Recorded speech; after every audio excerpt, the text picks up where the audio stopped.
Para hablar sobre esto le doy la bienvenida a la doctora Nacheli Ruiz. Ella es académica del Instituto de Geografía de la UNAM y coordinadora del Seminario Universitario de Riesgos Socioambientales. Nacheli, bienvenida, doctora.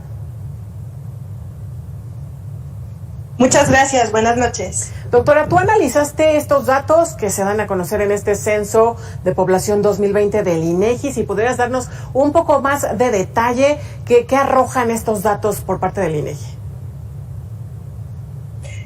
Bueno, los datos que presenta INEGI nos dan una idea justamente de un fenómeno que nosotros denominamos desplazamiento interno forzado. Esto es la masa de personas que tienen que emigrar de manera forzada porque perdieron sus hogares y que de alguna manera no han logrado sustituir en sus lugares de origen las condiciones que tenían previamente al evento crítico. En ese sentido, una de las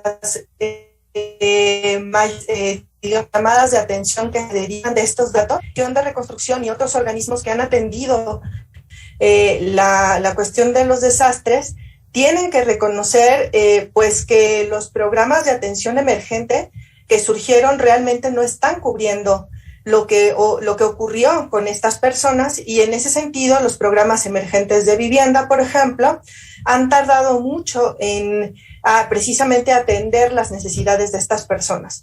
Entonces, la razón por la que se van precisamente es porque necesitan tener una red de apoyo, necesitan atender una situación muy crítica en términos de sus economías, en términos del apoyo social. Y bueno, estos datos de INEGI realmente nos ayudan a darle una primera dimensión a este problema que realmente no había sido visibilizado anteriormente.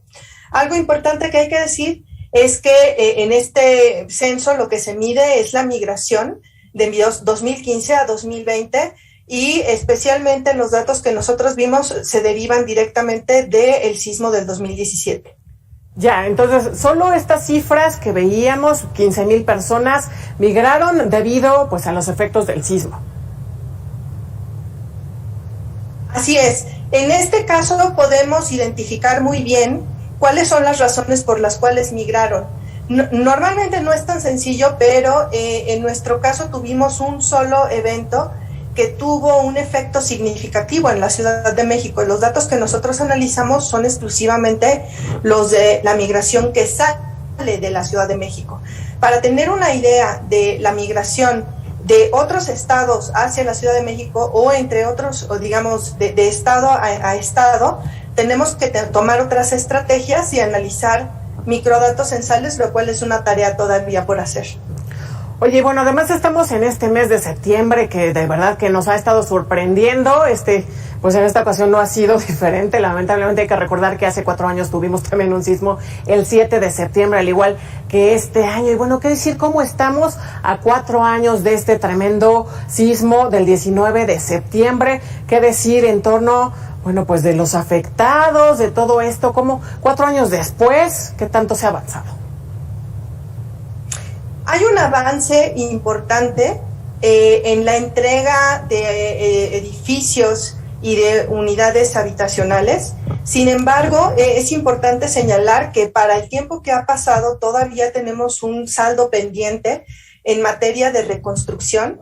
Y otro saldo pendiente que también es importante para nosotros es no solamente el de la reconstrucción material, sino el de la atención integral a justamente los damnificados. Eso implica, por ejemplo, la atención psicosocial, que realmente es una dimensión que nunca se consideró al momento de ver el tema del postdesastre.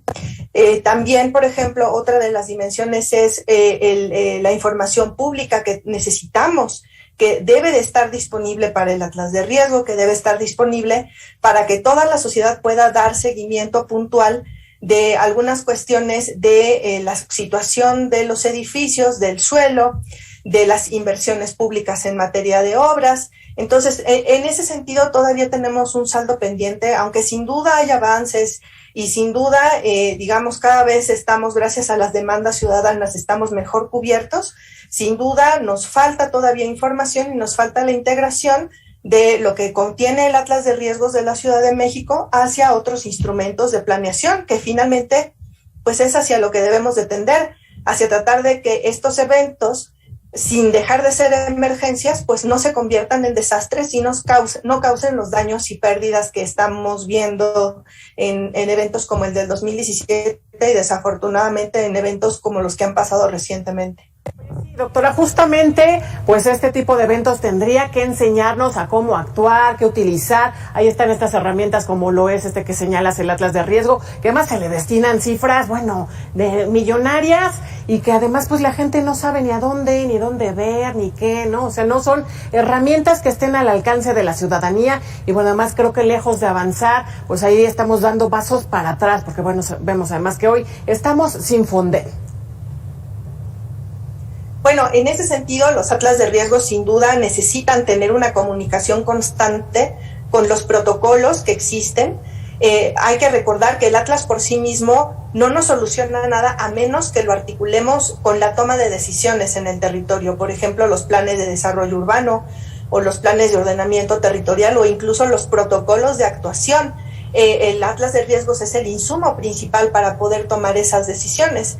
Y con respecto al financiamiento, precisamente por eso los Atlas de Riesgos deberían contener también cierta información sobre la infraestructura y las viviendas que se pueden dañar para que entonces nosotros tengamos, por ejemplo, ciertas estimaciones que nos permitan desarrollar instrumentos financieros no solamente a nivel federal, sino también a nivel de los estados e incluso de los municipios, si ya sabemos que existen probabilidades de que tengamos que enfrentar una situación de ese tipo. En ese sentido, entre más local sea la respuesta y entre mejor logremos nosotros planear cómo reaccionar en esas situaciones de crisis, también nos va a ir mejor, porque parte de lo que pasaba con el Fonden, pues es que el Fonden es un fondo federal, pero sin duda los estados y los municipios todavía tenemos que trabajar muchísimo en ese nivel para poder, desarrollar tanto las acciones preventivas como de reacción que se necesitan en estas circunstancias. Doctora, pues mucho que aprender y mucho pues que prevenir, ¿no? O sea, lamentablemente estas herramientas no las usamos, pues ya como dice el dicho, después del niño ahogado, pues se busca tapar el pozo, y lamentablemente después queda en el olvido y todo sigue igual hasta que viene pues una nueva emergencia. Lamentablemente, pues así es el pueblo de México, mucho que aprender en esa materia. Doctora Nacheli Ruiz, académica del Instituto de Geografía de la UNAM y coordinadora del Seminario Universitario de Riesgos Socioambientales, gracias por estos minutos con Mega Noticias. Muchas gracias a ustedes y seguiremos en esta conversación. Buenas noches a todo el público. Buenas noches.